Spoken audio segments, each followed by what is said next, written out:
폐렴, 폐부종, 폐색전증. 폐렴, 폐부종, 폐색전증으로 소염제, 항생제, 이뇨제 등의 처치에도 불구하고 낫지 않으셨던 어르신 환자분께서 폐렴, 폐부종 시소탕으로 기적같이 나으셨다고 기뻐하십니다. 89세의 남성 어르신 환자분께서 지병인 여러가지 질환 등의 합병증으로 폐렴, 폐부종, 폐색전증 등을 진단받으시고 입원을 하셨다고 하십니다. 소염제, 항생제, 이뇨제, 항응고제 등의 처치에도 불구하고 폐렴이 나아지지 않고 폐에 물이 차서 빼면 다시금 차올라 오랫동안 입원을 하셨다고 하십니다.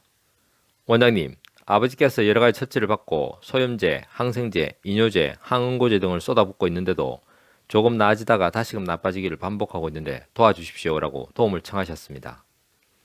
도와드릴 수 있습니다. 다만 아버님께서 연세가 많으시면서 오랜 지병이 있으신 상태에서 폐렴, 폐부종, 폐색전증까지 아주 위험한 상황이십니다.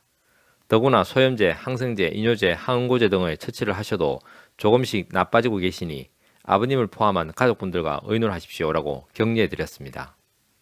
원장님, 도와주십시오. 식구들과 다 의논해서 지금 해볼 수 있는 방법은 원장님 도움 외에는 다른 선택도 없는 상태일 정도니 도와주십시오라고 간곡하게 도움을 청하셨습니다. 예, 가족분들과 의논을 하셨으니 폐렴, 폐부종 시소탕을 처방해드리겠습니다.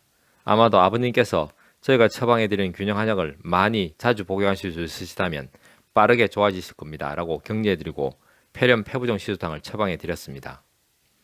폐렴, 폐부종, 폐색전증 등 아버님의 상태가 좋지 않으셔서 퇴원 요청이 몇 차례 거부되셨지만 내원 주기를 짧게 한다라는 몇 가지 전제하에서 겨우 퇴원을 수락받고 퇴원하신 후 동양 한의원의 폐렴, 폐부종 시소탕을 복용하셨다고 하십니다. 하루 3회 26일 27일 정도 분량의 폐렴, 폐부종 시소탕을 더 많이, 더 자주 복용하시고서 검사를 다녀오셨다고 하십니다. 원장님, 기적같은 일이 일어났습니다.